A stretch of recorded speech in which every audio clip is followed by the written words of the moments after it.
देश के सम्माननीय यशस्वी और जयस्वी प्रधानमंत्री जी आदरणीय नरेंद्र जी मोदी, हमारे उत्तर प्रदेश के सम्माननीय मुख्यमंत्री जी श्रीमान योगी जी, राज्यपाल महोदया,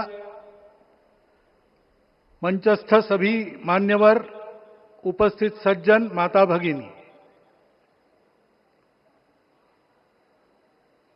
आज हम सबके लिए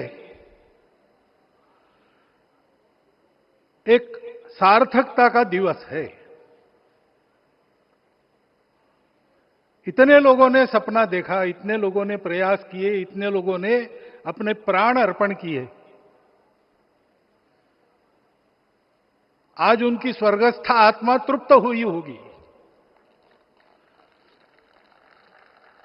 आज वास्तव में अशोक जी को वहां शांति मिली होगी।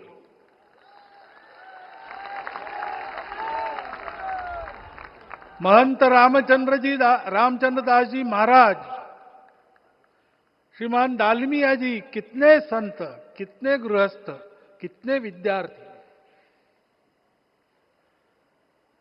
उन्होंने अपना प्राणार्पण किया, अपना पसीना बहाया। जो पीछे रहे वो भी रोज ये इच्छा मन में व्यक्त करते रहे कि मंदिर बनेगा बनेगा, बन गया। और आज उस मंदिर निर्माण की शास्त्रीय प्रक्रिया पूर्ण हो गई, ध्वजारोहण हो गया। राम राज्य का ध्वज जो कभी अयोध्या में फहराता था और संपूर्ण विश्व में अपने आलोक से सुख शांति प्रदान करता था, वो ध्वज आज फिर से नीचे से ऊपर चढ़ता हुआ और अपने शिखर पर विराजमान होता हुआ हमने अपनी आंखों से देखा है, इसी देह में देखा है। ध्वज प्रतीक होता है। इतना ऊंचा ध्वज चढ़ाना कितना समय लगा आप जानते हैं? मंदिर बनने में भी समय लगा। 500 साल छोड़े तो भी 30 साल तो लगे ही। उस मंदिर के रूप में हमने कुछ तत्वों को ऊपर पहुंचाया है।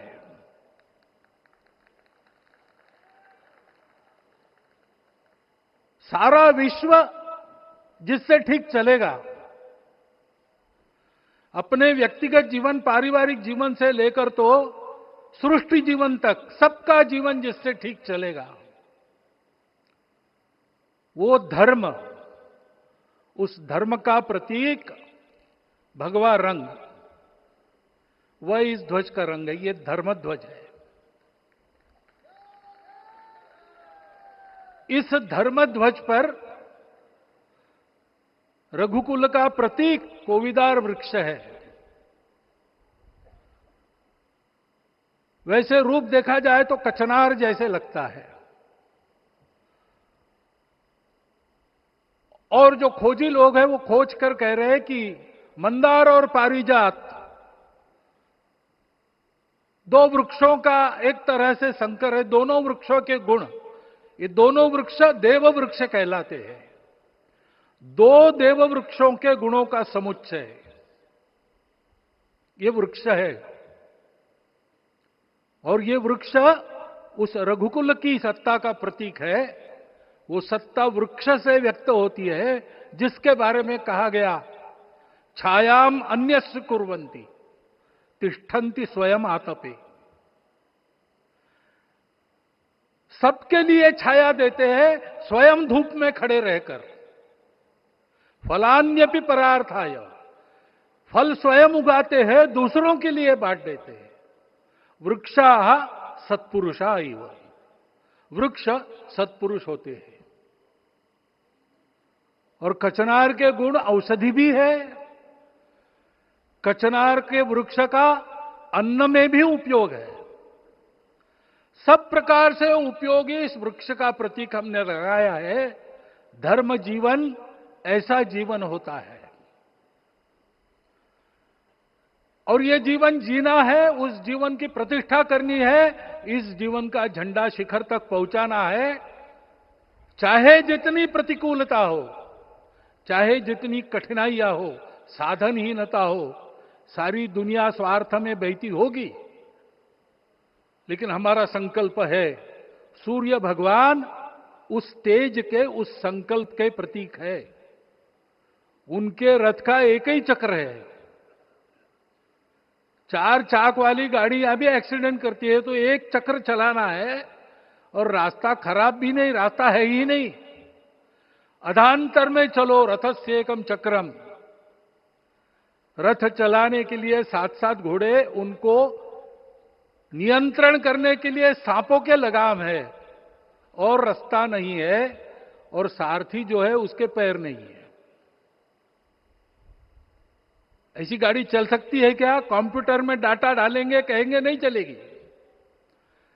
लेकिन बिना थके रोज पूरब से पश्चिम जाना आना सूरज भगवान कर रहे हैं,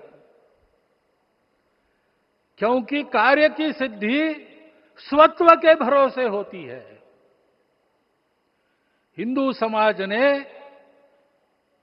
लगातार 500 साल और बाद के दीर्घ आंदोलन में अपने इस स्वत्व को सिद्ध किया, और रामलला आ गए, मंदिर बन गया।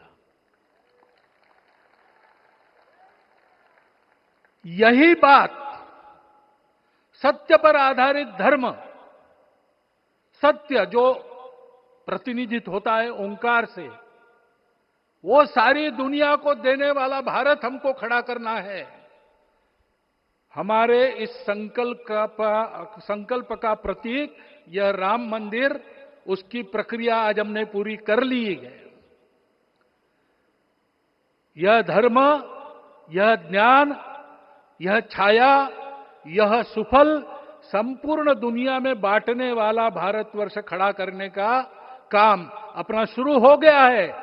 उसको, इस प्रतीक को देखकर, हिम्मत रखकर, उसी प्रकार सतत प्रयास करते हुए, सब प्रकार की विपरीतताओं में भी हम सबको मिलके करना पड़ेगा। आज ये हमारे कृतार्थता का दिवस है, और आज हमारे संकल्प की पुनरावृत्ति का ये दिवस है। वो संकल्प हमको हमारे पूर्वजों ने दिया है। एतद् देश प्रसूतस्य सकाशाद अग्र जन्मनात्।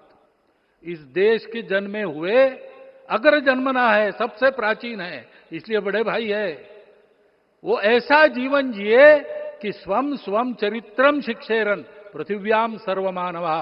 पृथ्वी के सर्व मानव अपने अपने चरित्र की शिक्षा, जीवन की विद्या भारतवासियों से सीखे। ऐसे भारतवासियों का परम वैभव संपन्न, सर्वशक्ति संपन्न और सबके लिए खुशी बांटने वाला, शांति बांटने वाला, सबको विकास के सुफल देने वाला भारतवर्ष खड़ा करना है। ये विश्व की अपेक्षा है, हमारा कर्तव्य है। मंदिर में श्री रामलला विराजमान है, उनका नाम ले और इस कार्य की गति हम बढ़ाए। इतना एक विषय आपके सामने रखता हूं। जैसा सपना देखा था उन लोगों ने, रामदास स्वामी ने कहा था, स्वप्नी जे देखिले रात्रि ते ते तैसे ची हो तसे। ऐसा सपना उन्होंने देखा था, बिल्कुल वैसा। और मैं कहूं कि उन्होंने जो सपना देखा था उससे भी अधिक भव्य और अधिक सुंदर ये मंदिर बन गया है। हमारे हृदय में वो निश्चय का सृजन करे, तपस का सृजन करे।